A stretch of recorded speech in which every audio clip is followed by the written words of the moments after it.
Hey everybody, this is Stu Smith with another To Through and After series, and we have a special guest, Jason Sweet. Welcome. Thanks for having me on, Stu. Absolutely. So, yeah, Jason Sweet was an Air Force pararescueman back in the day, but we're going to talk about his journey from young Jason all the way to what he's doing now with his SOCOM athlete business and everything in between. So, this is all about you, Jason. Right on, Stu. Sounds good, my man. All right, so let's get it started. So, who was Jason Sweet as a kid? Oh man, the first thing that comes to mind is troublemaker, Stu.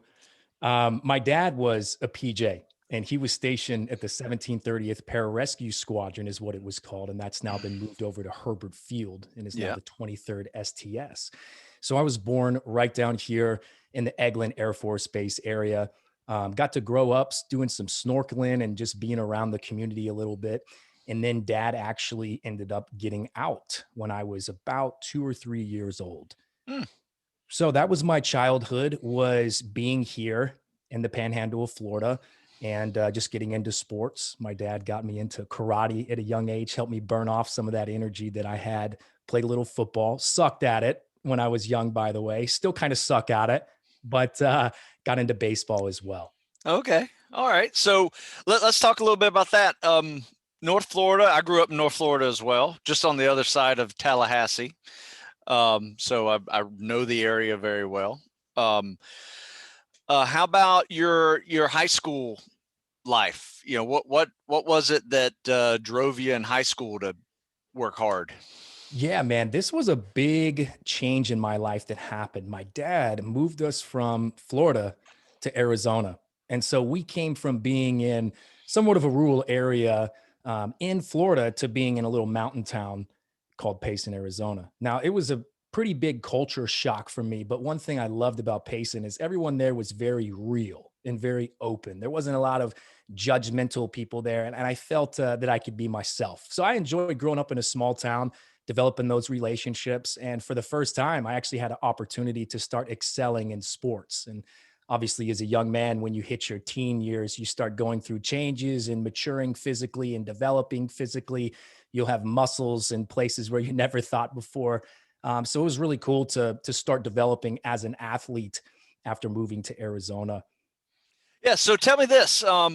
You probably started lifting weights or maybe mixed in some calisthenics. What was it that you started seeing results in pretty quickly? And how old were you when you started lifting? My dad forced me to go to Gold's Gym with him right down on Highway 98, east of Destin, at 5:30 in the morning every morning when I was 6 years old.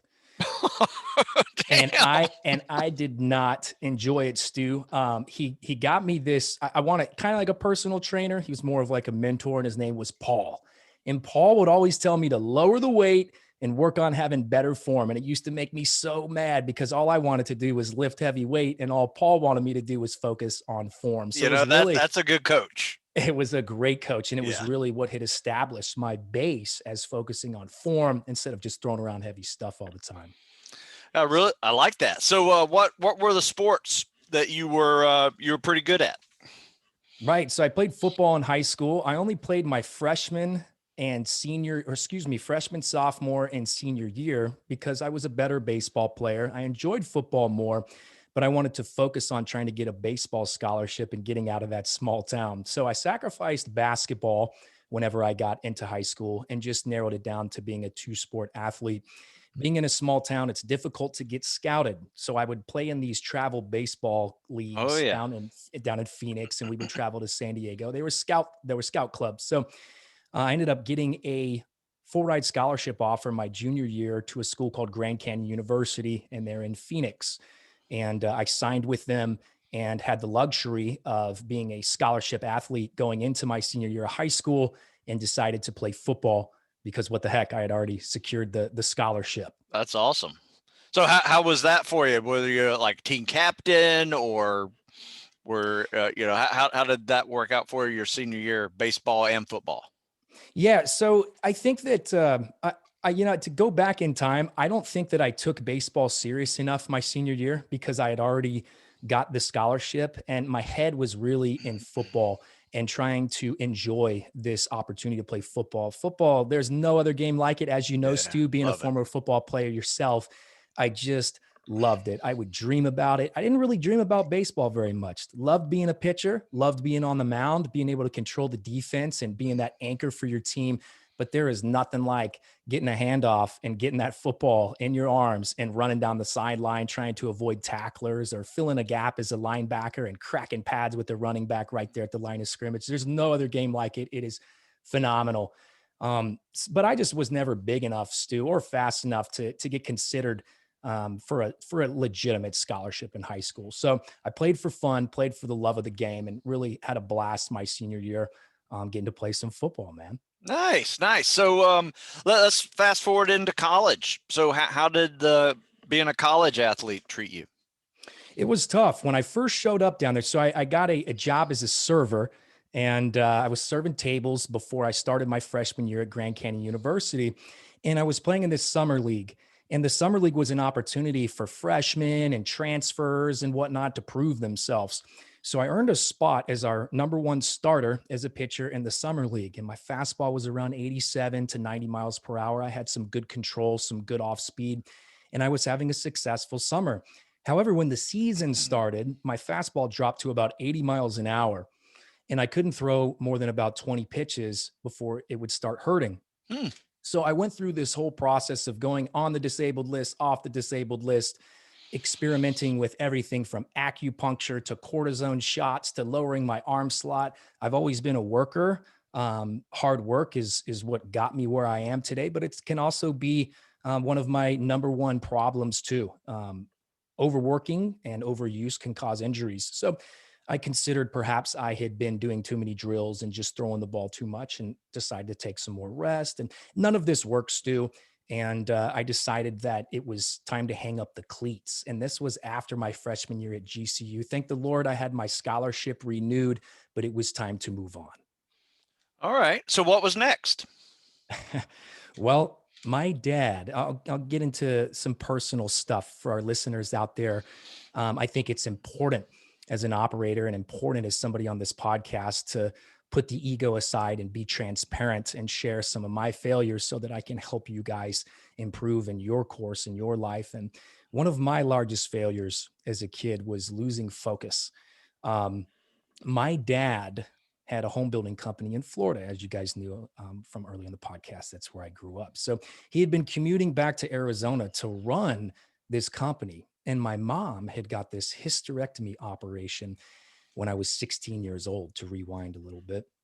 And this operation almost killed her. She didn't respond well to it. She developed what's called hypothyroidism and tried all these different medications. She had adverse reactions to these medications. And so my dad ended up not being able to fly home to run his business. He had to stay in Arizona to take care of her. Right about that time, I graduated high school in 2007. So the 2008 recession hit, the Great Recession. And my dad, instead of being able to manage his funds, he had to take care of mom. And we ended up going bankrupt. And at the same time, where we're going bankrupt and the Great Recession is happening, remember, I can't throw a baseball anymore. I've lost my gift. And I tried everything. So I'm starting to lose hope. I'm starting to lose focus. I fell in with a bad crowd. I got a fake ID and started gambling, smoking pot, doing things that I shouldn't do. And looking back on it to this day, if I didn't have those experiences and those failures, I would have never had the opportunity to have a pivot point. I would have never been in a place in my life where I look up to the sky and call to God for purpose and direction instead of just trying to do it all myself and kind of freestyle through this challenging world. We need purpose and we need direction so that we can have a clear path and guidance. And sometimes, whether it be somebody in particular in our life or whether it be God himself giving us that direction, we need a kick in the ass before we can get there. And I had got my greatest kick in the ass. It seemed that the entire world around me was falling apart. So I'll never forget, Stu, it was the summer of 2008. And like I said, I had a fake ID and I had read this book called The Black Belt in Blackjack on how to count cards. Well, I thought I was smart, but the problem with it is that you have to know how many decks that you start with so that you can know what your count is. And the casino I was going to had auto shufflers. So it was an infinite number of decks. And I had skipped over that part in the book. So I was getting my ass kicked to the point where I remember losing just about everything. And I had given gambling a couple weeks rest and just kind of tried to find myself in life. And I remember calling my dad and saying, "Hey, man, I don't want to go back up to Payson. I don't think it's healthy for me to go up there. There's some toxic people that I probably shouldn't be around, but I don't have anywhere to stay down here. Can you help me?" And he says, "Well, we built this house in Paradise Valley and the bank foreclosed on it. It has no electricity, no running water, and no furniture, but I have a key and you can stay there." I said, "Okay." So I ended up staying at this house for a course of 2 weeks, and all it had in it was a love seat. And I don't want to get into the details of the things that I was doing in those 2 weeks, but I was struggling, and it was the lowest point in my life, Stu. And for our listeners out there, I decided to go to a casino one night and I lost it all. And I come back to this house, and it's about, I want to say, 2 a.m.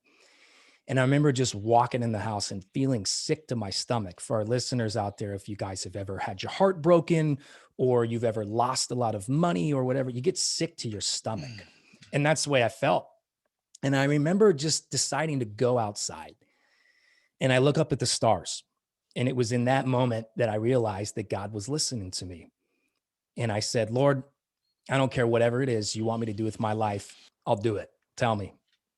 And he responds to me with, "How do you want me to tell you?" And I said, "Okay, well, there's only one guy that I trust and one guy I'm talking to right now. That's my dad. Have him call me the precise moment that I wake up tomorrow and reveal your path to me." I'm a skeptic, Stu, so I need evidence. I'm not a guy who kind of says, "Oh, that must be a sign." I need firm evidence. So I asked for it. And I'm not sitting here suggesting everyone out there do this. This was a very unique case in my life. If it happens and you have that opportunity, absolutely awesome. That's amazing. But this was a very unique stage in my life. And I feel that's why I was blessed to be able to get this. So I end up going back into the house and I curl up on this love seat. It's like 4 feet long. So I have one position I can sleep in, right? The curled up in a ball position. And I remember just thinking, dude, like it's over for you, like you kind of this feeling of doom. And the way that we get through the pipeline, the way that we get through challenges in life is hope that there's an end to suffering, right? So I didn't really have any of that hope. All of a sudden, I forgot about the prayer and I end up going to bed with this sick feeling to my stomach. Well, I wake up the next morning thinking, "Oh man, it's over for me." And all of a sudden I felt this rejuvenated feeling of hope. And I remembered that prayer and that request. So I'm looking around for my phone. It was a BlackBerry. If you've got young listeners, Oh, Stu, they probably don't know what a BlackBerry is. yeah. I'm Old school. looking, looking around for this BlackBerry, and there's one pillow, and it's on the ground. I'm thinking, okay, that's where it's got to be. So I lift up the pillow, and the phone goes from being illuminated to dark, as if I had just received a phone call or a text. And I got pretty excited, but I'm thinking, it can't be. So I pick up the phone. It's a missed call from my dad at 11:31 a.m. And being the skeptic that I am, I'm thinking, he hadn't talked to him in a couple of weeks, but he's just calling me to check in. That's it. So I call him back. And Stu, before I can even say anything, he says, "Jay, I got somebody who I want you to meet. He's down in Tucson, Arizona. His name is Chief Master Sergeant James Sanchez, and he's the chief of the 306 Rescue Squadron PJ team." And I knew right then and there that it was my purpose and my path to become a PJ. All right. So that's a good little direction, focus. Yes, sir. That's an awesome story. I love it. Because we all have those journeys. We always have something that just kicks us right in the nuts, and we have to Oh, yeah. we have to figure out our way or look for guidance. And that's awesome. I love that story. So tell me this: just saying you want to be a PJ is different than preparing to be a PJ. Right. So what did you have to do that Right. day to start your preparation? Right. So the first thing is to isolate myself from my current environment and remove distractions. So I realized that I needed to change locations. And that location was to go back home with my dad. Now I wanted to avoid that because my mom's condition and all of just the gloom and the negativity that was in the house because of the economic situation and her health. I wanted to avoid that so I could stay focused on baseball, but I realized that I needed to embrace it and get home and train with dad. So for about 2 months, dad would take me to the pool and he would work with me on underwater swims, buddy breathing, equipment recoveries, things like that. Now, I had grown up snorkeling, but I had never learned how to swim properly. I had never learned how to do a double arm pull or a frog kick reset, keyhole stroke, nothing like that. So he didn't really necessarily know how to describe those types of things like you and I do for our students too, but Sure. he at least knew how to tell me to keep a streamline, how to control my breathing and working those intervals. And I'll never forget the first 25-meter underwater I ever tried. I knocked it out and he goes, "Okay, freestyle back here." And he gives me a few minutes. He's like, "Do it again." I'm like, "What?" He says, "Do it again." And I remember getting down about halfway before I realized I was either going to pass out or have to come up for air. Only made it halfway down. So I really started off at the bottom, just like everybody else here that's listening to this podcast, or at least some of you guys that weren't Olympic swimmers before you came into the pipeline. Darn you guys. Well, everybody comes into this journey with a weakness. Amen. Whatever your athletic history is, it usually brings in some form of strength and some form of weakness. And being an athlete is very helpful because you can pick up how to swim quickly, right? I teach athletes and I teach non-athletes, and the athletes are like, I say, do this, do this, do this, maybe show them how to do it, and then they pick it up. Whereas a non-athlete, it's, they just got to get a little more comfortable with their body and understanding the movements, and it takes a little bit longer. But sounds like you're a natural athlete and you're learning these skills pretty quickly. Where else did you find other weaknesses along the way, whether it was some form of conditioning, running, swimming, longer distances, Yeah. lifting, calisthenics? Where were you when you first started? Yeah, great question, Stu. The water confidence started getting taken care of, and it seemed like something that was fairly easy. Not necessarily easy, but I could see a success and good gains at that. It was easy to get those gains. You go in there, you work hard, you have a game plan, you get the gains. But for pull-ups, it was challenging for me because I had spent the 19 years of my life never really doing any heavy lifting for my back. It was all mobility, band exercises, working on explosion, and working on my core and my lower body. So I weighed 180 pounds, 6'1" before I was going into the pipeline, and my legs made up a lot of that weight. So it was very challenging for me to do pull-ups. I only did 8 pull-ups when I first started this thing. And when I actually did my pass test, I only could do 9 pull-ups. So to kind of fast forward a little bit, the PJ Indoc standard back in the day when they had PJ Indoc was 13 perfect dead hang pull-ups for the graduation standard. I barely made it with 14 pull-ups, but after years of the pipeline doing weighted pull-ups and strength conditioning programs, I got that number up to 30. It took Oh, years, nice. but it's doable. Yeah. Oh, yeah. That's really good. It does take time. That's because here's what's happening that people don't really realize is that the pull-up is like the heavy weight training of calisthenics, right? It requires strength first, Right. right? To get your first pull-up requires strength. After that, you are slowly turning that strength exercise into an endurance exercise, and Right. becoming muscle stamina. And that's the hard part. Getting your first one, it's not that bad. Getting your 30th one takes some time. So be patient with that journey. Did you Right. find just increasing volume over time was the answer? Really, the answer for me was good recovery. So not doing pull-ups every single day, but Number treating it one. right, treating it more Good call. is a Yeah. back workout. This is a back. I am sculpting my lats. I'm improving my grip strength, and I'm going to sequence this out throughout the week, give myself a day or two of recovery with pulling muscles and any type of pulling activity before I re-engage those muscles. That was the trick for me, adding weight. I liked having a dumbbell between my legs. I also liked having a vest on.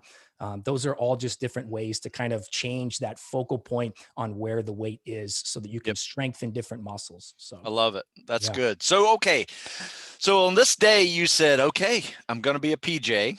And then you took some time to prepare right, for what you're going to endure. And it's, it's nice to have a coach that knows what you're going to endure. right. Very, very helpful. When was it, for how long was it before you were at boot camp? How Yeah, long great. was that transition? Yeah, so spent 2 months up there and pacing with my dad, and then I changed my phone number. Got a sponsor to give me $300 a month to pay for my rent, and I found a room down in Tucson. So I was completely isolated from my environment, and I trained for 2 months straight for the 306 Rescue Squadron's entry test. And I'd go to LA Fitness to work on this swim and water confidence. It sucked because it was only a 4.5 foot pool, but you could at least work the surface stuff. So it took me about 2 months to get to where I could swim a 1,500 meter swim freestyle in under 34 minutes. The test, you had to do a 3 mile run in under 21 minutes, your 7 minute pace, 10 pull ups, 60 perfect push ups, and 60 sit ups. And then the test also had a couple 25-meter underwaters, a 3 mile ruck march, but these weren't for time. So it was what's called the Afk Fitness Test that I had to train for. It took 2 months, went to the 306 Rescue Squadron tryout. It was October 17th of 2008, and I shipped out to boot camp on October 28th of 2008. Okay, so that's a really quick turnaround. I It tell was. people all the time that your timeline to prepare before you ship out and join depends a lot on two things. One, your athletic history, right? What you have been able to do. And the other one is just your ability to learn new skills quickly, right? So it sounds like you were on the fast track to get to PJ training. Right. Stu, you bring up a really good point. If students haven't or candidates haven't necessarily had any prior athletic experience or any movement experience per se, it's challenging for them to have that mind body awareness. So you could tell them this is how you do a perfect streamline. It's not like this, and tell them they need to roll their scaps up so they can alleviate any of that space. But they're not going to know how to actually do that movement because they haven't learned how to even engage those muscles yet. So it's a good point, Stu. I think athleticism definitely plays a big factor in coachability. Oh yeah, absolutely. It just shortens the timeline. Yeah. I talk a lot about preparation, preparing for this spec ops journey, no matter what that job is. You got to get to the training by crushing a PT test, and you got to get through the training by training the specifics of your journey of what your selection is going to look like. And Right. sometimes meeting those standards can take quite some time. If you'd have been a football player in college, probably been a lot heavier. Or, I got a football player right now that's 280 pounds that's Ooh. trying to lose 75 pounds, before he even considers about, joining, so there's that timeline's going to be a little bit different, even though he's a great athlete. There's circumstances that drive that timeline for you. Yeah, great points, Stu. There's definitely certain sports where the athlete is more complementary to tactical athletics than not. That's a good point. Let's name some of those. I have seen wrestlers Oh do yeah, really well surfers. if they know how to swim, right? Amen. Yeah, Wrestlers who know how to swim, lacrosse players do really well in selection programs. surfers who know how to run. Surfers who know how to run, yeah, and lift. Yeah, Um, but yeah. I mean, it's no one particular sport that has a monopoly on success. The variety of sports can. I've seen football players do really well as well. So. yeah. But let's move on. Let's talk a little bit about your pipeline journey. How was that? Going through the Air Force training Yeah. pipeline. Yeah, PJ Doc. Obviously, that course is no more. They now have the ANS course for Air Force. It was a brutal course. It had a 90% attrition rate on paper since its existence. We started off with 90 guys, and we graduated 15. It was a challenging course. The water confidence portion was every day. And that's really where we lost most of the guys. Now, mind you, there's people out there who are, they say, what's harder between Navy SEAL training and PJ training? Well, it's hard to really objectively state that on data, because in the past, the candidates that the Air Force got had no idea what they were getting into, versus preparation for buds has been out there on the internet. It's been out there publicly a little bit longer. So in my opinion, you saw guys in the past that were showing up to buds a little bit more prepared. And so that's maybe why you wouldn't see as high of an attrition rate on paper at buds. Well, we lost 30 guys in the first week just from 25-meter underwaters. And I would assume those 30 guys had never even been taught how to do those before. And obviously that's alleviated now because you have prep and you're going to learn how to do an underwater swim at prep. So that was my journey as far as NDOT goes. Like I said, I barely graduated the pull-up portion. Funny story, because my dad was a PJ, he called down to the schoolhouse. Ooh, and he said, that's always helpful. And he got a hold of a guy named Mike Maroney, who I've had on my podcast and is a great friend of mine to this day. And Mike was the, quote, mean instructor at NDOT, but he was only mean when he was in the pool. So he calls down, he says, hey, Mike, make sure my boy gets it as hard as we did when we went through. Mike goes, say no more. So I'll never forget, man. One day we're doing this drill called Ditch and Don. And this is where you got your 16-pound weight belt, you got your rocket fins on, and you got your mask. And you got to tread water down at 10.5 feet. I think it's 11 foot, 10.5 feet, somewhere around there. Tread water for 1 minute. And then you got to descend down to the bottom of the pool. It's called a ditch and don. They line up the fins. Stu knows what I'm talking about. For listeners out there, line up the fins on top of each other. You got to be perfect. So if one foot cup is in front of the other or they're offset, it's a failure. You got to put the mask right on top of the fins and then lay that 16-pound weight belt right on top. And it's got to be in inspection order. There's like a 4-step inspection criteria, right? So I go down there and I get my gear off and I'm just thinking, oh, dude, this sucks, but I'm going to do like a last minute check just to make sure it's good to go. I check it real quick. I come up and I'm like, yeah, I got that one.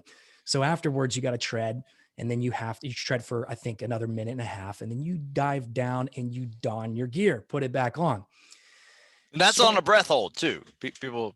Yeah, that's on a breath hold, guys. It's a tough exercise because your heart rate's screaming by the time you even dive down under the water and you have tasks to do.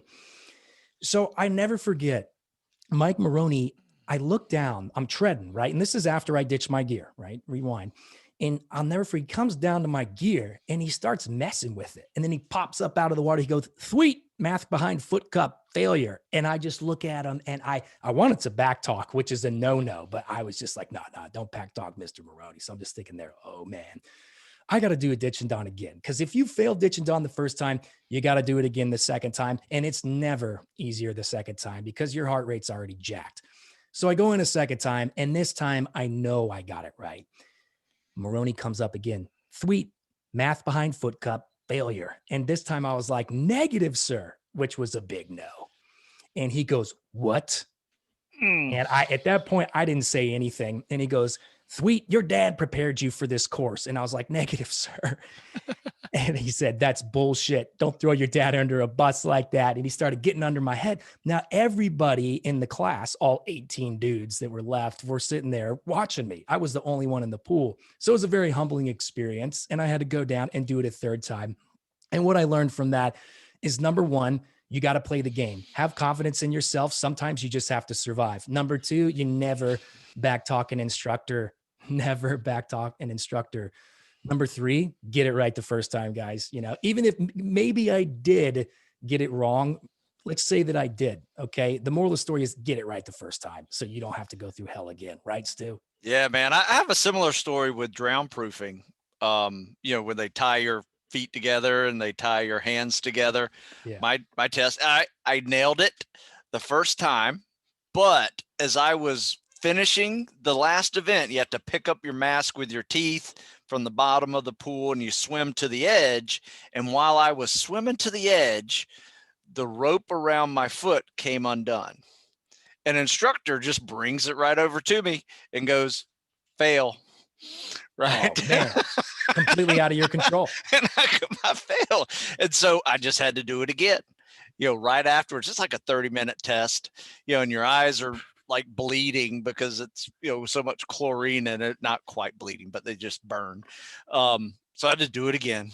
And, I did it the second time, but I was exhausted afterwards. In fact, I remember walking, I couldn't even look because I had to hold on to my buddy who was in front of me while we were marching because I couldn't see.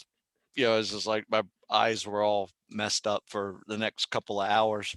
They had those chlorine levels jacked up, huh, Oh Stu? man, I don't know what it was, but anyway, you're right. Finish it right the first time, do it right, pay attention to detail, follow the procedures. All of those things come into play, especially if you want to get it done the first time.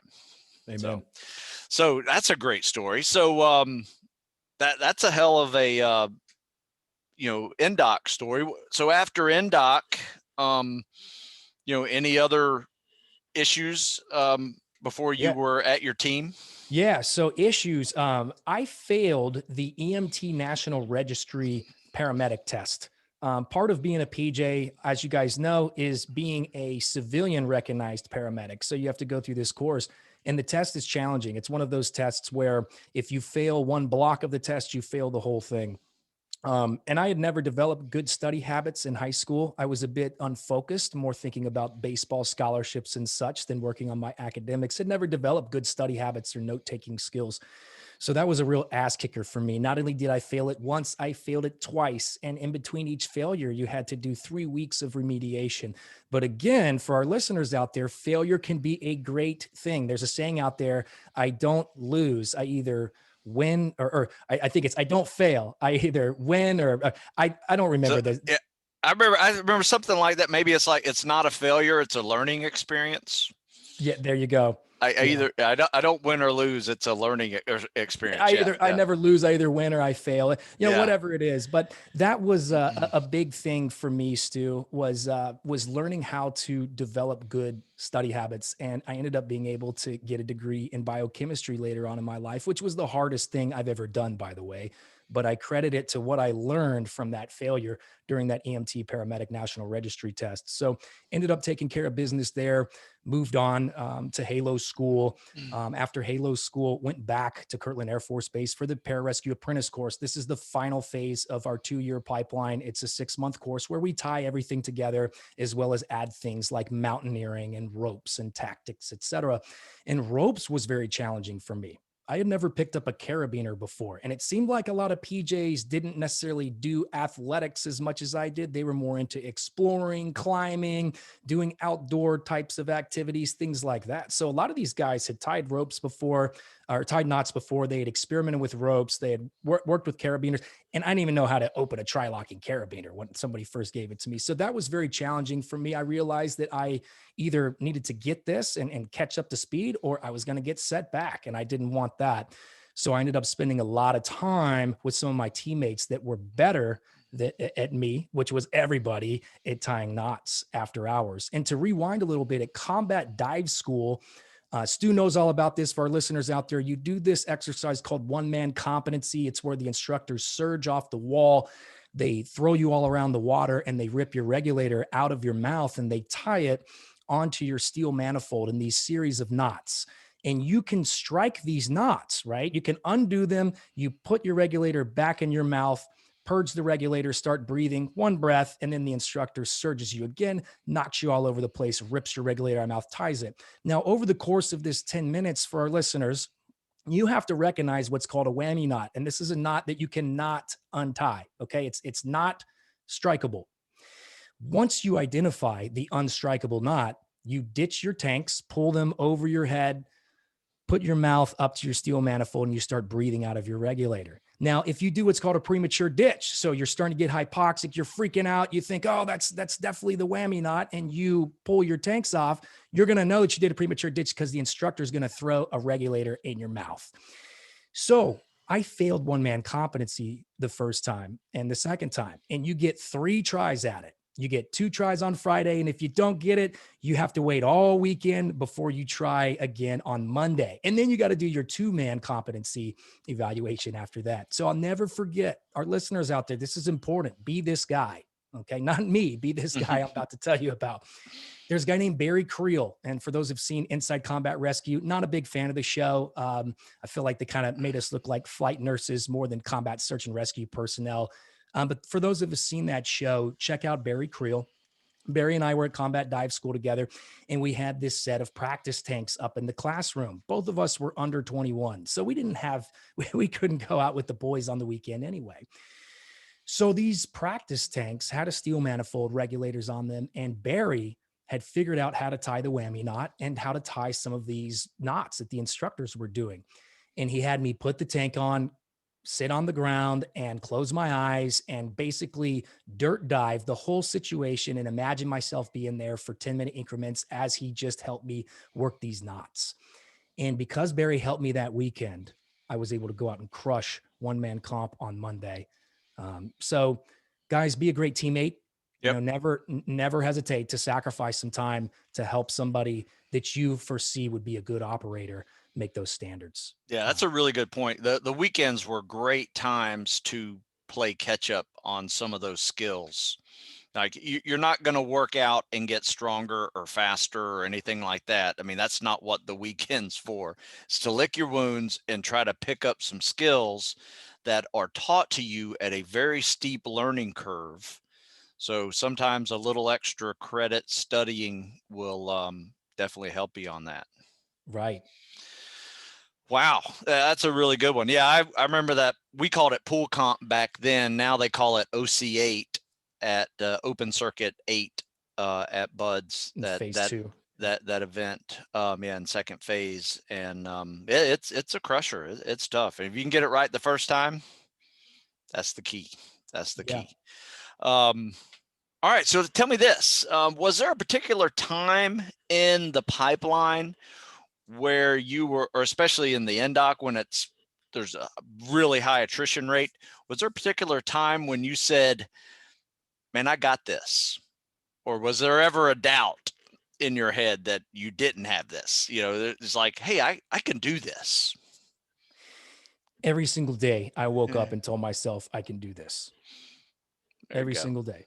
Now, as far as doubts go, I must admit, whenever I saw myself only doing 10 pull-ups on week 1 and I realized final eval standards was 13 and I needed to gain 4 pull-ups to beat that eval standard, I felt some pressure. I wouldn't say doubt, but I realized that I needed to do something here and I needed to go above and beyond. So I definitely felt pressure. I knew that this was my path. This was my calling. So there was no question of why or if. It was a question of doing, or it was doing it, period. I'm going to fulfill my purpose. I'm going to drink this cup that's been placed in front of me. Therefore, there was no option. It was die or graduate. And I know that sounds cliche, but it's, we had these, you guys do Hell Week. We do this thing called extended training day, and it's 2 nights of rough sleep, basically no sleep. And they do 4 water con sessions throughout these 2 nights of no sleep, and regular training days turn up the heat on you. And I'll never forget, we were doing this exercise called the 10 up. So we would do a series of push-ups. They'd make us hold the down position, the up position. Then we'd have to dive down into the pool. We'd have to swim underwater, touch the bottom of the pool on the other side, push off, come back up, immediately go into push-up position. Half the team's on one side, half the team's on the other. So you'd have collisions as the team dives into the pool. And I'll never forget, I look over to my left and I look over to my right, and I see this guy, Sam Turner, and he's the toughest dude on the team. And Sam's crying. He's not, he doesn't look like he's crying because he lost. He's crying with this determined look in his face, as if, it's like physical anguish. And I remember just seeing that. All of a sudden I start freaking crying, and I look over to the guy on my left. This dude's freaking crying. So here you have these grown ass men that are so physically broken down, mentally exhausted, sleep deprived, food deprived, that they are crying, but have a look of determination. I'll never forget it. It was one of the most empowering things. And I knew right there that nobody from this group was going to quit, and everyone from this group was going to make it. And they did. That's awesome. Yeah. There are all those little moments where, you just see the determination in everybody's face, and whether it's blood, sweat, tears, or whatever that's coming out, they will definitely keep driving on no matter what. Yeah, that's a good point. So, So you got through the pipeline, and you now go to your squadron. What was that transition like? You're a new guy again. Yeah. What's that like? Well, it was a big eye opener. To go from the pipeline to getting to your team is incredible, especially when you get that standard issue for the first time, enough gear that you can fill up a garage, and you're picking the optics on your weapon and where you want your surefire, and you're getting sized for your oxygen mask for hey-ho and halo jumps, and getting all your crypto loaded up on your radio. It's just an incredible feeling getting to your team. But the most amazing part about it was that my dad was actually in the pipeline at the same time that I was, because he re-enlisted. Okay. To rewind a little bit, things didn't really work out for us too well because of that great recession and mom's operation. And my dad ended up going back into the Air Force to serve as a PJ at the same unit as me. So Oh, Chief Sanchez hits up dad and he says, "Hey, Mo, what do you think about going back in?" And dad starts laughing. He's like, "Come on, man. I'm 40 years old." So long story short, dad ends up getting back in shape, and he's 40, I think he's 41, almost 42 at the time. He goes, "Hey son," he goes, "I'm going back in." I mean, you gotta be kidding. He goes, "Yeah, dude, I'm going back in. I'm passing the Afk test right now. I'm going to go down and test." So he ended up going down there doing the same tryout as me. He passed it, and they ship him off. And he and I would have graduated in the same PJ apprentice course class, but he failed national registry. Didn't find out about it until later, and they had to fly him back to Boise, Idaho to rehack national registry. He took care of business, but the paramedic course that he took was like 3.5 months long. It was insane. oof. So it was a tough course for him, but he took care of business, graduated in the course after me. So after, I want to say, 3 months of being on team at the 306 in Tucson, here comes my dad, and we've got berets together. So that was pretty incredible, being able to serve with my dad. There was a lot of regulations on what we could and couldn't do. Chief was able to kind of slide past those and slip through the cracks a little bit to get us some jumps together. And the way he was able to do that was to get lift tickets at Skydive Arizona and have us jump on civilian aircraft together instead of military aircraft. So I actually have some film of it. I may post it one day of dad Oh, fun. and That's Chief awesome. doing our last, doing Chief's last jump, but my dad and I's only jump Oh together. man, that's Yeah. gold. Yeah, man. So Ops Tempo was big. This was 2012. I graduated April 19th of 2011. So Helmand Province, up in Bagram, northeastern Afghanistan, Kandahar, it's really going down for PJs. And you know that after you throw that maroon beret on, they're getting you ready for war, and they're getting you ready for a deployment in Afghanistan. So that was very exciting for me. Everyone joined to do this, or at least I hope that that's what they joined to do, to go serve their country in combat and really go put their training to the test.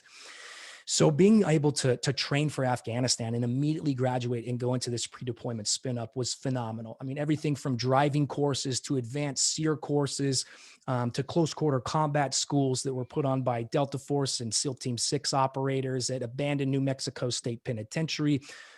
We did canopy control courses where we would knock out 100 jumps in over 2 weeks. It was just Oof. amazing what we would do. So with that being said, we had to deploy. So we ended up going to Helmand. We got tasked to Helmand Province, Afghanistan, down at Camp Bastion / Camp Leatherneck, and that was 2012. So it was a 6-month tasking, but there were so many PJs on our team that wanted to go that they had to split the tasking into 2. And so they gave 2 3-month taskings. So I had the second half tasking. Went out there on March 15th of 2012. Got to be a part of a very exclusive team that I don't think that it still exists anymore, but this was called the Guardian Angel Tactical Response Team. And it was Yep. essentially a CASEVAC platform that also provided QRF relief. It was attached to not just the C-130, which used to be a tasking called Fever, but it was also tasked to other aircraft, including CV-22s and whatnot. So it opened up the mission spectrum a little bit more. Ended up going on a 12-day mission to Pakistan. Could talk to you guys more about that in person, and then got back to Afghanistan and ended up doing the casualty evacuation rotation. Sometimes we would do up to 2-3 missions a day, pulling guys off the battlefield. Sometimes they were just fob to fob transports. Sometimes they were just regular transports, everything from 9-year-old Afghani boys to British recon, to SEALs, Green Berets.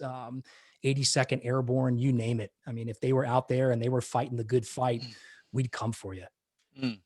Man, that's an incredible mission. For those who aren't really aware of what Air Force PJs do, I mean, they are. What is the motto of the PJ? These things we do that others may live. Yes, incredible motto. Stu, sorry to interrupt you. No, As a PJ, it's a little conflicting because you want a mission so bad naturally, but in order for the terms to line up for you to get launched on that mission, it has to be the worst day of somebody's life. yeah, So I used to say this prayer when I was in Afghanistan, and the prayer was, Lord, I pray that nobody gets hurt today, but given the nature of this country, it's going to happen. And if and when it does, I pray that you send me. That love was it, my prayer. love it. And your podcast that you have is also called, Send with me. the SOCOM athletes, called Send Me. And Yes, it's sir. after the Bible verse in Isaiah, right? That's correct. Isaiah.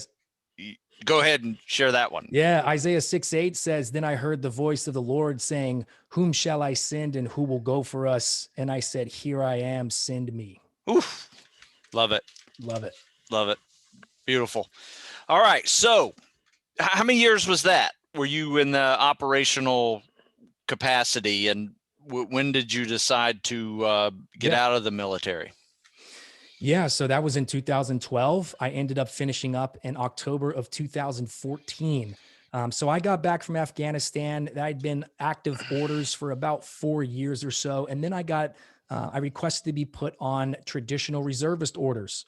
So I would come in part-time. I would do spin ups. I would have to maintain my halo pay, scuba pay, jump pay, flight hours. I had to do X amount of situational medical exercises a year. So I would end up coming in a couple times a week, sometimes for 2-week periods at a time during the month. But I went over to Pima Community College to actually give my college baseball career another shot and start progressing towards potentially being a doctor.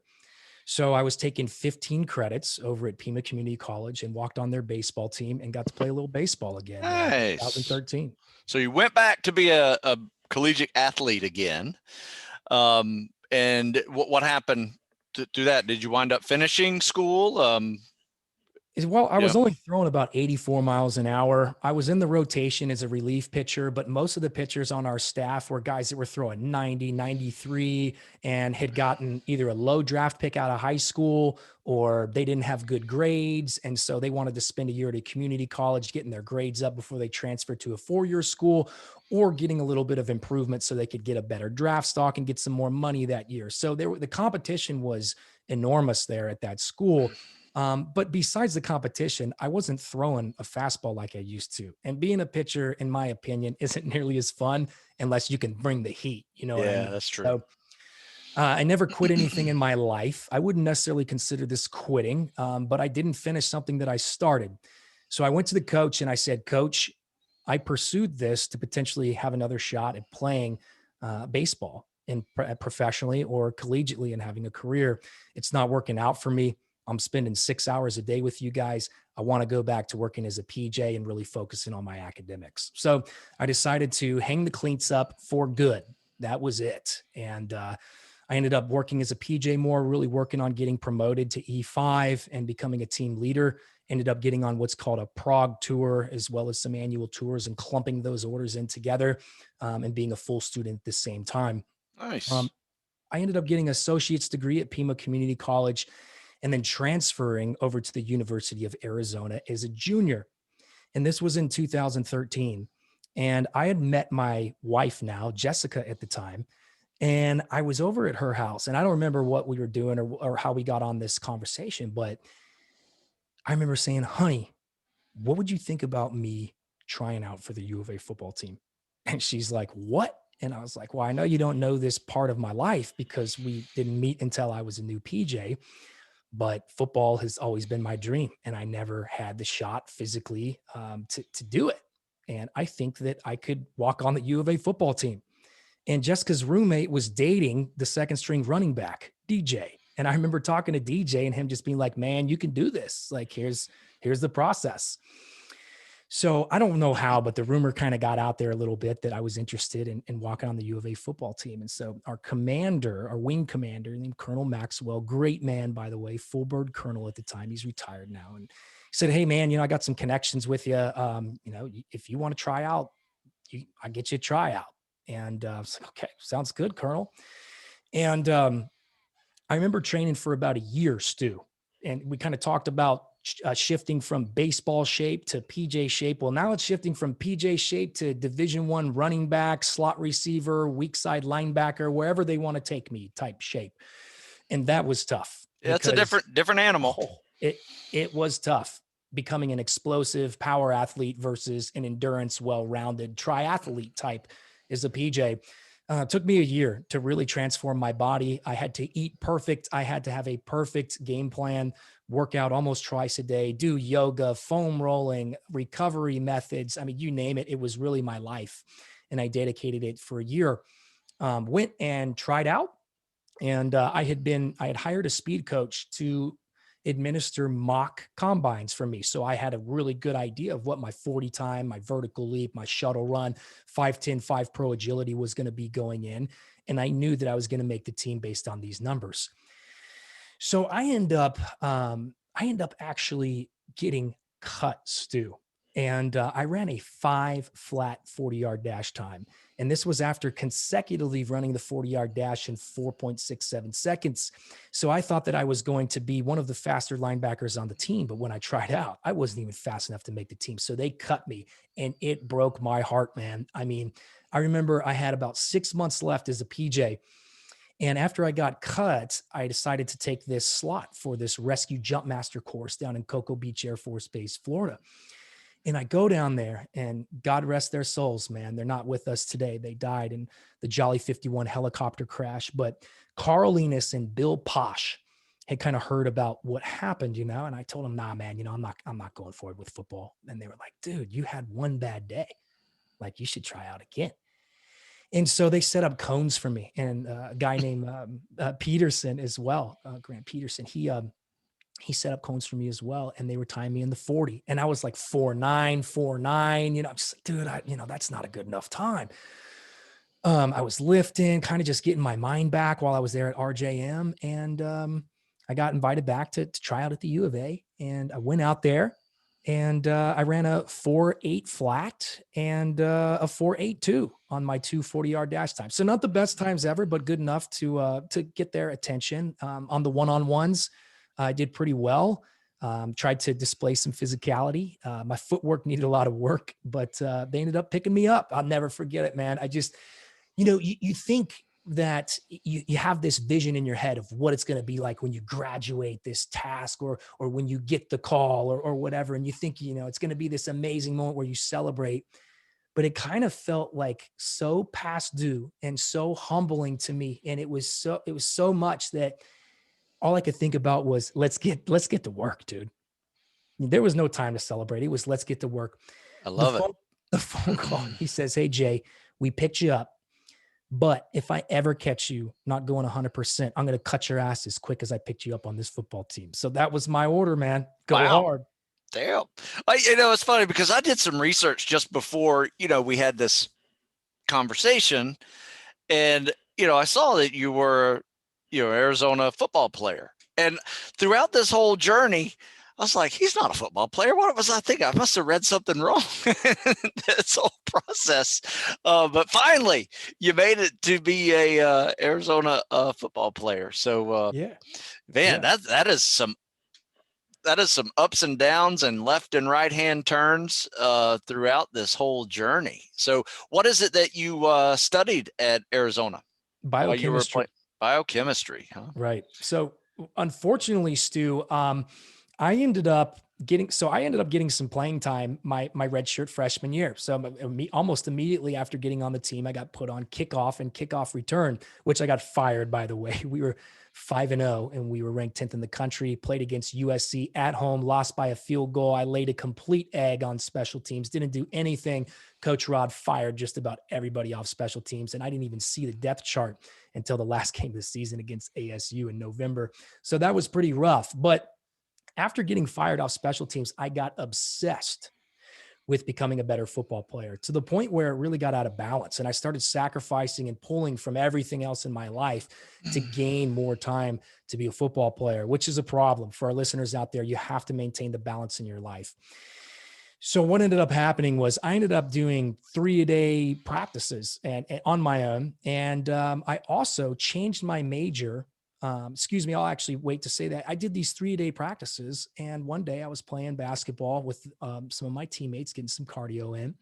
And I went up for this dunk on a fast break and I got fouled and came down twisted, tore my ACL Oof. and meniscus, had never had any tears, never had a surgery, but I knew right away it was over for me. So Ugh. ended up having a great response to the surgery. I got cleared to play after 5.5 months of grueling physical therapy, expedited recovery. But what enabled me to do that, Stu, was I proactively changed my major from biochemistry to general studies, which I thought was a smart move, but I didn't consult anyone. I just did it myself online. The problem is that if you are going to be a sophomore academically, you also have to be a sophomore eligibility wise as an athlete. So what I did in changing my major was I made myself ineligible, because even though this was an easier degree, a bunch of the 100 level requirements for the course I hadn't taken yet. So I ended up making myself ineligible after getting my ACL recovery Mm. done. So that was a tough one for me, a very emotional experience. So the U of A football thing kind of ended as quick as it started. Spent a year playing ball. We got to play in the Fiesta Bowl. We were ranked 10th in the country most of the year. Won 3 games in the fourth quarter decision. Had the fans rush us a couple of times. It was incredible. I thank God for that experience, and I'm Oh. so grateful.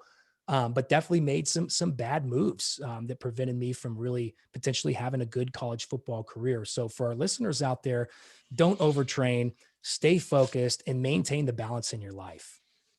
You know, Yeah, I tell you what, I tell people all the time, if you're in, if you're a few months away from shipping out or you're in season or whatever, you really have to watch the extracurricular activities that you're doing, like pick up basketball or jujitsu or MMA, just little things that can get you injured, because I had one of my best guys ever, you know, had to drop his orders because he broke his hand, doing an MMA fight, just Friday night lights, Friday night fights, and just playing around. And he's still not in.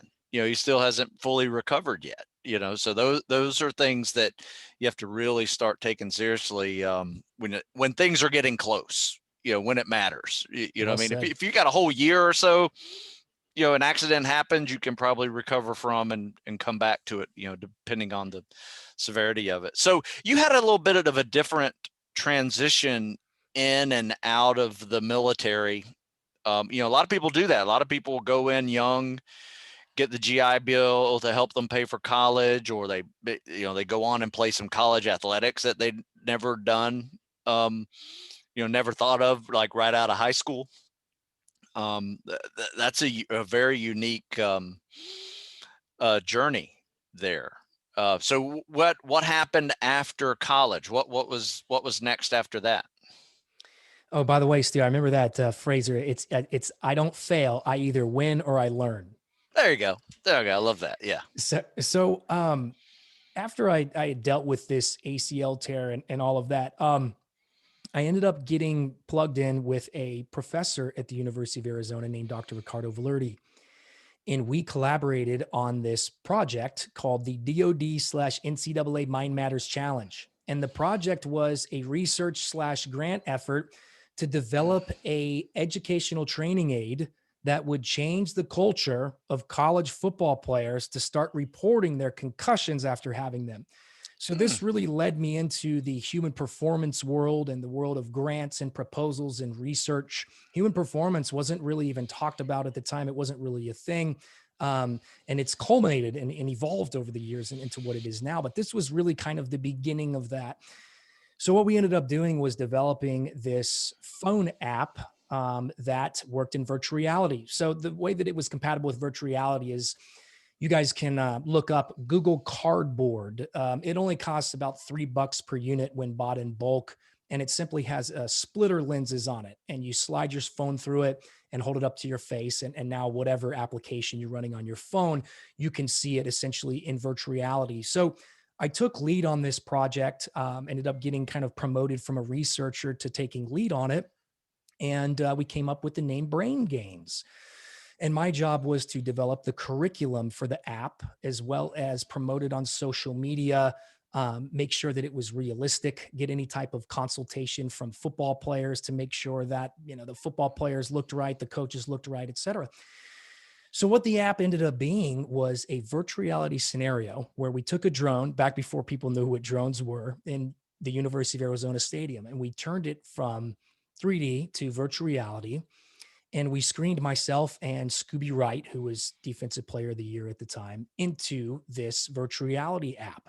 And you would catch punts in Arizona Stadium, you as the user, catch punts in Arizona Stadium, get hit by Scooby, experience in virtual reality one of five of the most common grade 2 concussion symptoms. Okay. Grade 2 being a concussion where you don't go unconscious, but you're symptomatic. You would experience one of those five symptoms, and then you would experience what it was like to catch punts with that symptom. So, with our research, we realized that with fight or flight, there's no way that these athletes, when they're in the heat of battle per se, are going to be able to make a calculated decision for their health over a long term. They're going to do what they feel is right in the heat of battle, which means to stay in and compete. Yep. However, in my opinion, and what I pushed for this app was that if the athletes are able to see that they would hurt their team because their performance is going to be drawn back, that would prompt the athlete to have the integrity to let their backup come in. Because number one, they know it's going to hurt their health. Number two, they know it's going to hurt their team. So that was the app. We ended up winning the contest and getting funded. And that led me into some other research initiatives to where I ended up doing a lot of work for other people, helping them win funding for their initiative. And I realized the necessity of kind of starting my own initiative, which led me to SOCOM Athlete quickly after graduating college. Nice. So SOCOMathlete.com, right, Yes, is where sir. people can find it. That's what you're doing now. Explain a little bit about what SOCOM Athlete is and the programs that you have coming out of SOCOM Athlete. Whenever I was playing football, I started developing a social media presence. And in having this presence, would receive messages from guys that had questions, everything from recruiting and LASIK eye surgery, PRK, because they got disqualified, to I am considering being a combat controller and attack P. I don't know the difference. Can you help me decipher that? To I live in Miami and I have nobody to train with. Do you know anyone around here that is training for SOF? And over time, getting these messages, I started this Instagram page, and the Instagram page was dedicated to volunteering and just helping guys prep. But the main focus was placing people into networks in their region to help them find other people to train with. And over the course of a few years, and kind of tying my human performance research into this and doing some one-on-one training and hosting some Hell Day type events back in the day, I realized that the group chats were very necessary. And what I mean by the group chats is, over time, I developed a application, so a questionnaire where you could apply to be put in these regional based special operations group chats. And we started off with about 30 or 40 guys spread out across the country, 5 guys in San Antonio, 12 in San Diego, 20 in Arizona, where I had lived at the time. And I kind of helped these guys by giving them free workouts, helped them, taught them how to plan and conduct training and schedule and communicate. And over time, they just kept growing, growing, growing. And 3.5 years later, we have 36 group chats with over 1,200 members, and they are all training for special operations, getting after it. Nice. I love it. Yeah, Yeah. that's a beautiful thing that you're doing, and it's needed, especially during that preparation phase that a lot of people unfortunately skip because they think they need to join immediately in order to get that kind of preparation. And then, Right. in most jobs, you really have to go in at a high level. Most spec ops jobs, you really have to go in at a high level already in order to meet the standards, exceed the standards, be a competitive candidate. And if you're going into a course that has, I always say this, if you're going into a course that has an 80% attrition rate, you want to be in the top 20%. Right. I mean, it just rules of mathematics, right? You want to Right. be in the top 20% of everything. And doing that is really required um, of your preparation. So you are in the business of preparing spec ops candidates, and you also have these events. Explain some of your events that you do, the live training Right. events. What I realized, Stu, is that most people can learn to develop the strength and conditioning side if they dedicate themselves enough to it. It's out there. But the main struggle that I saw with a lot of candidates was mindset. And so I shifted SOCOM athlete from the human performance side and kind of the physical preparatory side to helping develop mindset, communication, leadership skills, grit, insight, affirmation that this career and this path that you want to do is truly for you. The idea of these Hell Day events is, okay, you guys got this group chat. You guys are a family now. You're meeting, you're hanging out, you're working together. I'm going to come to your town and see what you're all about. So a few years ago, I found some logs and was able to procure some rubber training rifles. And I'm a PJ, so I got all my medical equipment and whatnot. And I traveled on out to San Diego, California, teamed up with the Air Force recruiters out there and some Navy guys, and threw a Hell Day event over at Naval Air Station North Island. So it was a PT test. We gave them some career information, did some Q&A. We did some log PT, put them out in the Pacific a little bit to hit them in the surf. Really just worked with them on what it would be like to be a candidate for a day in special operations. And Hell Day has evolved from that to what it is now. No, that's awesome, because I tell you, you're right. There are some things that you can do in those events that really test your want to, right, as a candidate. There are these little gut checks that, there's going to be a little voice talking to you, when you're cold and wet and tired and just feeling miserable, um, that you have to have an answer to, of why you are doing this to yourself. Because that little voice in your head is saying, what are you doing? This is stupid, right? Why are you hurting yourself like this? Either that voice is turned off completely and you don't hear it, or if it does appear, you have to have a solid answer. And sometimes you don't get those answers until you're put in that situation. Stu, there's a lot of wisdom in that statement you just said. Something that I tell cross trainees and older guys in particular is that the things that you'll do in the pipeline, they don't make sense physically. Some of them are dangerous. Some of them could perceivably take your oxygen away to where you can no longer breathe. And your body, that doesn't make sense to your body. It doesn't make sense, right? Well, if you are an analytical thinker, and you have had a lot of responsibilities in your life. Maybe you run a business, you're a math guy, you have a wife and kids and a dog and mortgages. You're going to think through things analytically. You're going to be a bit more cautious. You're going to be a bit more calculated. So the older you get, the longer you wait, the more organized, the more in business you get. Perceivably, your mindset could get weaker as a special operations candidate. Sometimes it's best to be that guy that lowers your horns down and blows through the door in selection. Now, once you finish selection and you start getting into the technical aspect, that can change when you get into the mission planning and the execution phase. But that's a big thing, Stu, is guys kind of thinking, well, this doesn't make sense. You have to trust the curriculum, your instructors, and the process that it's going to be safe, and just do it. Don't think about it. Just do it. Yeah, that's a really good point. I have seen it, the age window, or it's really, if you look at it, it's kind of like an age barn door to be able to serve in special ops. You got your 17-year-olds that would get parental permission, to join. And then you got the 29-year-old who is like touching the top of the age limit, right? And it's a bell curve, right? It is a bell curve of success, and a lot of your younger guys just aren't physically equipped yet. And a lot of your older guys are, just like you just said, a little bit too analytical in their thinking of like, well, I can always go back to this because I was making a good living back then, or, I really Yeah, don't want that to hurt my, backup plan. yeah, that backup plan, but the guys in the middle really hadn't got their career started, really hadn't got their life started yet, but they're still out of puberty, that they're actually a man, um, an adult, and, they tend to do a little better at that curve there. So anyway, that's just some of my observations over the years. So with that, um, so that's what you're doing now. What does it look like for you in the future?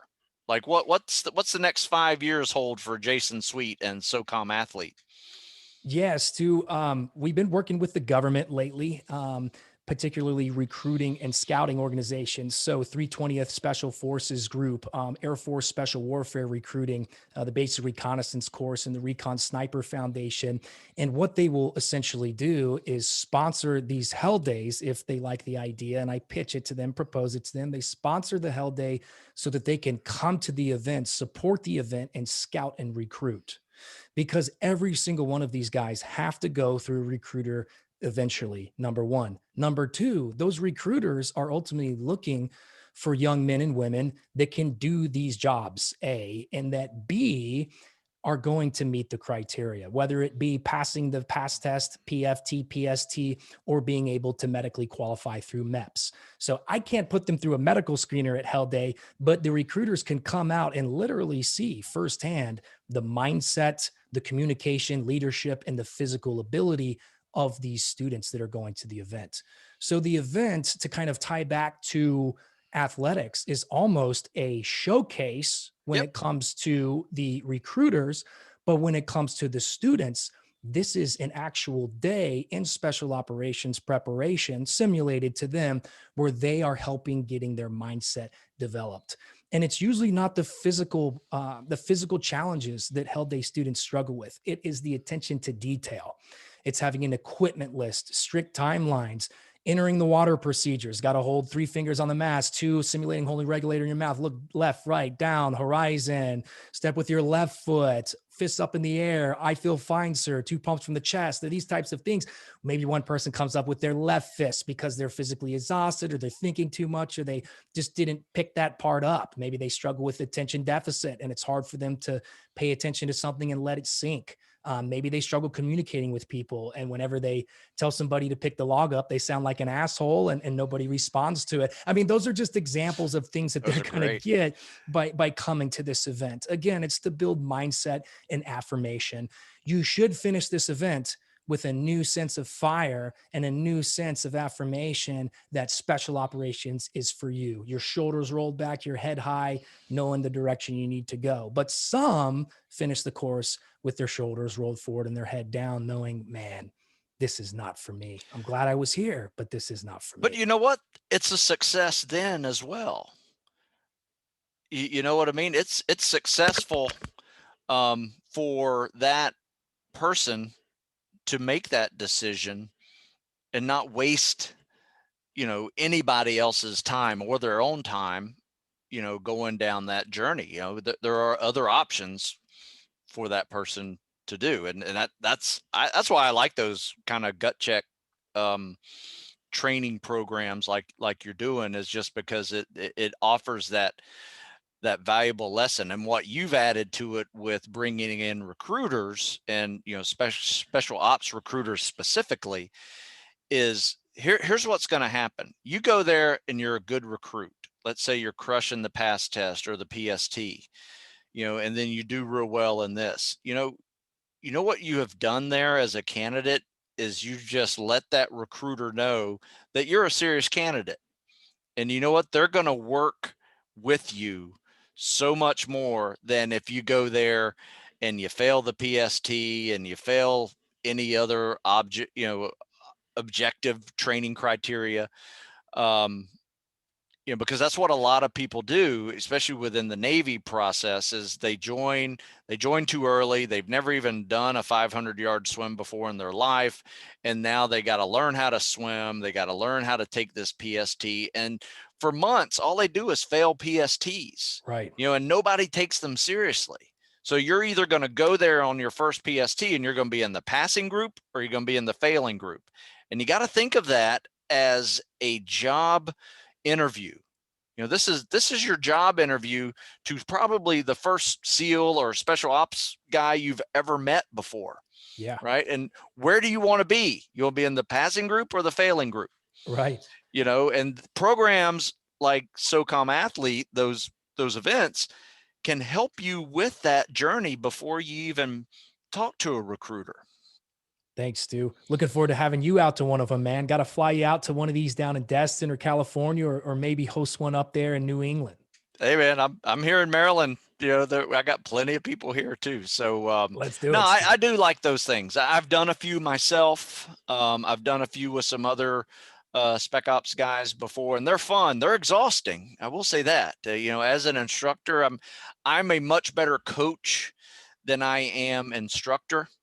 And, for me to be the bad guy is completely exhausting. At the end of that event, I'm just like, oh my God, I'm just tired of yelling at people. You can let me be the bad guy, Stu. Yeah, I'm the good guy. I'm a good guy. I'm a coach. I'll work on technique. I'll teach, procedures. I'm the good guy. So that's exciting, Jason. Any final comments? I appreciate your time on doing this. These 2 through and afters are really just a good insight for young men and women who are seeking to serve in these type of professions, to take a look at the journey. And the journey isn't always perfect. The journey is filled with ups and downs and successes and failures / learning experiences that we all have gone through. So expect that and be able to move to the next level. Those are my final words that I've learned from your story. But you got any final notes for the folks listening? Just want to say thanks for having me on, Stu. You're a humble, awesome person, and you've been making a difference for the special operations community for many years. You're innovative and creative, and it's an honor to be here on the podcast with you today. Oh, well, thank you very much. That's way too nice. And for the listeners out there, in America today, one of the biggest issues that we have is what I call a sense of entitlement. It's where we feel that we deserve certain things. Well, we can't know if we deserve something or if something is a blessing unless we've had it taken away or we haven't had it in the first place. So this is a generation that has grown up with Stu Smith. This is a generation that feels that perhaps they are entitled to having this type of wisdom and this type of knowledge and resources. But Stu really made this happen himself. So make sure to give Stu an extra thanks. Make sure to check on him and see how he's doing from time to time, and go and replicate, go and do this for somebody after you accomplish your goals. Continue to spread the torch, continue to spread the fire, because this country needs not just more special operators, but it needs more good men and women, more strong men and women of character that want to go serve this great country. So thanks again for what you're doing, Stu. It's an honor to be on your podcast, bro. Oh, thank you. And I'm sure you would agree with me that, when you do these events and you meet these young people who want to serve at the highest levels, you guys give me hope for the future. You guys listening, that are thinking about these journeys, you really do give me hope for the future, especially in the last 20 years when you knew you were going to war. So thank you. Well said, Stu. You guys are the hope of this country. You prove that this generation hasn't changed. Yep. Amen. Amen. All right. So everybody check out Jason's suite over at socomathlete.com and see if you got what it takes.